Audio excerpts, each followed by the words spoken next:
Hello friends. आज जो है मैं स्टार्ट करने वाला हूँ इंग्लिश ग्रामर। सबसे पहले जो है आप इंग्लिश ग्रामर का जो है सिलेबस देख लीजिए। और मैं जो है बारी बारी से इसी टॉपिक को लेते हुए और आपको जो है ग्रामर को जो है समझाऊंगा, पढ़ाऊंगा, ताकि आपका जो है इंग्लिश अच्छा हो सके। क्योंकि क्योंकि ग्रामर के जरिए ही हम लोग जो है अच्छे से बोल पाते हैं, अच्छे से लिख पाते हैं, या अच्छे से जो है हम लोग जो है स्पोकन कर पाते हैं। तो मैं आपको सबसे पहले जो है अपना सिलेबस बता देता हूँ, और जो कि मैं आपको जो है वीडियो के माध्यम से आप तक पहुंचाऊंगा। देखिए, सबसे पहला मेरा टॉपिक है अल्फ़ाबेट, और इसी के अंतर्गत जो है उसके बाद जो है सेकंड में है वर्ड्स एंड सेंटेंस। फिर मैं आपको बताऊंगा आर्टिकल्स। फिर फोर्थ में है नंबर्स, एंड फिफ्थ में है जेंडर, और सिक्स में पर्सन। उसके बाद जो है पार्ट्स ऑफ स्पीच में जितने भी आते हैं वो सबका सब जो है मैं आपके सामने रखूंगा।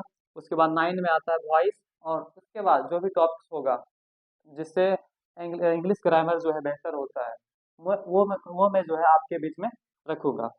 और एक इम्पॉर्टेंट नोट पॉइंट्स है जो आपको हमेशा ध्यान में रखना है कि देखिए, आप अगर अच्छा चाहते हैं कि इंग्लिश बोल पाए, या आप अगर चाहते हैं कि अच्छे से जो है इंग्लिश को हम कर पाएँ, तो उसके लिए जो है सबसे पहले आपका होता है वर्ड पावर। अगर आपका वर्ड पावर सही नहीं है तो आप जो है अच्छे से नहीं कर पाएंगे। तो इसीलिए जो है वर्ड पावर को बेहतर बनाने के लिए जो है आपको जो है डिक्शनरी बुक एक ले लीजिए, और रेगुलर जो है कम से कम 5 या 10 वर्ड्स को रेगुलर याद करिए। तो आइए दोस्तों, मैं शुरू करता हूँ अल्फ़ाबेट से। अल्फ़ाबेट अल्फ़ाबेट देखिए, अल्फ़ाबेट सबसे पहले मैं लेटर लेटर लेटर जिसको जो है मैं हिंदी में जो है अक्षर कहता हूँ। सभी लोग कहते हैं इसको अक्षर या वर्ण कहते हैं। और वर्णों की संख्या जो होती है, यानी लेटर्स का जो संख्या होता है इंग्लिश में, वो होता है कितना? वो होता है 26। इंग्लिश में जो है 26 लेटर्स होते हैं, ए से लेकर जेड तक। वन, सॉरी, ए, बी, सी, डी, ई, डॉट डॉट डॉट, जेड तक के लेटर को हम जो है, यही तो इसके बीच में आता है, यानी ए से लेकर जेड के बीच में जो आता है, यानी ए से लेकर जेड तक को ही हम बोलते हैं लेटर्स बोलते हैं। और इसी सब को अगर एक साथ हम बोले तो इसको हम अल्फाबेट बोलते हैं, यानी इस पूरे को हम बोलते हैं अल्फाबेट। अल्फाबेट का मतलब क्या? तो अल्फाबेट का मतलब होता है वर्णमाला। वर्णमाला वर्णमाला मतलब क्या? यानी वर्णों का समूह। बोले तो ए से लेकर जेड तक को ही हम अल्फाबेट बोलते हैं। अब मैं आपको जो है ये बताता हूँ कि लेटर्स कितने तरह के होते हैं। हम देखिए, राइटिंग के अनुसार अगर हम लेटर को देखें तो लेटर्स टू टाइप्स होते हैं। पहला जो होता है वो होता है कैपिटल लेटर। क्या होता है? कैपिटल लेटर, कैपिटल लेटर्स, ठीक है ना। और सेकंड जो लिखने के अनुसार हम जो बोलते हैं उसको बोलते हैं स्मॉल लेटर। बोले तो छोटी एबीसीडी, स्मॉल लेटर्स, ठीक है ना। जैसे कि मैं A B C D dot dot करते हुए जो है आप जेड तक चले जाते हैं। और ए टू जेड ये आपका हो गया लिखने के अनुसार जो है बड़ी लेटर। चलिए, अब अल्फाबेट में या लेटर्स में जो इम्पोर्टेंट है वो मैं आपको बताना चाहता हूँ। तो अल्फाबेट में जो है मेनली जो ज़्यादातर जो है हम लोगों को जानना चाहिए या पूछा जाता है एग्जाम में, या फिर आपको मालूम होना चाहिए, जिससे कि आपका अगला जो पोर्शन है, यानी अगला जो आपका सिलेबस का जो पॉइंट्स है वो आपका अच्छा से क्लियर हो पाएगा। तो उसके लिए जो आपको जो है इसमें जो जानना पड़ेगा क्या? तो जानना पड़ेगा vowel, consonant and semi vowel. तो अल्फाबेट्स को हम तीन तरह से बढ़ते हैं। पहला जो होता है वो क्या होता है? देखिए, अल्फाबेट जो है थ्री टाइप्स। अल्फाबेट अल्फाबेट बोले तो लेटर, ठीक है ना। लेटर्स को जो है हम तीन तरह से बढ़ते हैं, ठीक है ना। पहला जो होता है वो होता है वॉवेल। क्या होता है? वॉवेल, जिसको हम स्वर वर्ण कहते हैं। स्वर वर्ण कहते हैं, हिंदी में स्वर वर्ण कहते हैं। और सेकंड में क्या आता है?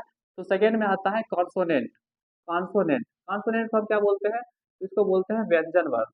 हिंदी में व्यंजन वर्ण कहते हैं और इंग्लिश में बोलते हैं कॉन्सोनेंट। और सबसे लास्ट में जो आता है सेमी वॉवेल। सेमी वॉवेल, जिसको हम हिंदी में जो है कहते हैं अर्ध स्वर। क्या बोलते हैं? अर्ध स्वर बोलते हैं। चलिए, उसके बाद आप ये जान लेते हैं कि जिस तरह से अभी हमने आपको बोला कि इंग्लिश में जो लेटर्स होते हैं वो 26 होते हैं।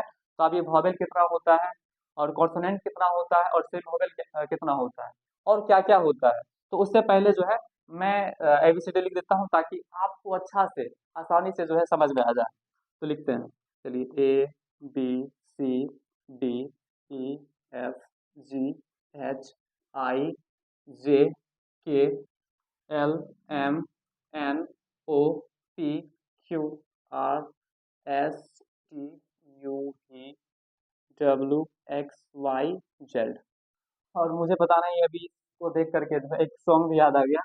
हम लोग जो है बचपन में या फिर मैं जब पढ़ाई करता था, और मैं अभी भी पढ़ाई करता हूँ, मैं कंप्यूटर हूँ। और एक गाना जो है मुझे बहुत याद आता था, ABCDEFGHI JKLMNOPQRSTUVW XYZ I love you. बहुत अच्छा लगता था और मैं बहुत जो है इस सॉन्ग को जो है गाता भी था। तो चलिए अब मैं जो है आगे बढ़ता हुआ मैं आपको बताता हूँ कि वॉवेल इसमें क्या क्या है। तो वॉवेल जो है इसमें हो गया आपका ए, ई, आई, ओ, यू। ये जो पांच लेटर्स आपने देखा, AEIOU, यही है वॉवेल। क्या हो गया, पांच गो, ठीक है ना। यही पांच गो क्या क्या है, तो आपका हो गया AEIOU। ये पांच लेटर है, पांच लेटर्स हैं जो वॉवेल हैं। और उसके बाद आपको जो भी बचा हुआ दिख रहा है वो सब का सब कॉन्सोनेंट है, यानी कहने का मतलब है कि व्यंजन है। यानी BCDFGHJKLMNPQRSTVWXYZ, ये सब का सब जो है कॉन्सोनेंट है, बोले तो व्यंजन वर्ण है। और उसके बाद आप बोलिएगा आप ये सेमी वॉवेल सर लिखा दिए, तो ये सेमी वॉवेल क्या है, तो दोस्तों सेमी वॉवेल जो है वो दो होते हैं। कितने होते हैं, दो। तो वो कौन कौन सा होता है, तो W and Y। W and Y जो होता है वो सेमी वॉवेल होता है। सेमी वॉवेल इसको क्यों बोलते हैं, क्योंकि इसमें जो है मतलब स्वर का भी थोड़ा सा गुण होता है और थोड़ा सा जो है व्यंजन का भी गुण होता है, इसीलिए इसको हम सेमी वॉवेल बोलते हैं, या तो बोले तो अर्ध स्वर हम बोलते हैं। चलिए, तो अब हम ये सारा चीज तो बता दिए, यानी स्वर, कॉन्सोनेंट, सेमी वॉवेल। आखिर इसका यूजेस कहाँ पे है, आखिर क्यों पढ़े हम ये चीज, आखिर क्यों हमें इतना पढ़ाया जाता है। तो हम लोग जो है वॉवेल को या कॉन्सोनेंट को या सेमी वॉवेल को इसलिए पढ़ते हैं ताकि हमारा जो है आर्टिकल्स जो हम बनाए, आर्टिकल्स मतलब क्या, ए, एन और द, यानी इसका यूजेस हम सही से कर पाए, यानी आर्टिकल्स का हम अच्छा से इस्तेमाल कर पाए। इसीलिए जो है हम लोग क्या करते हैं, वॉवेल के बारे में, कॉन्सोनेंट के बारे में और सेमी वॉवेल के बारे में अच्छे से पढ़ते हैं। तो शायद मेरे ख्याल से आप लोगों को समझ में आ गया होगा। और इस टॉपिक में जो है मात्र इतना ही है। और अगला अगला जो मेरा जो सिलेबस का जो टॉपिक है वो है वर्ड्स एंड सेंटेंस।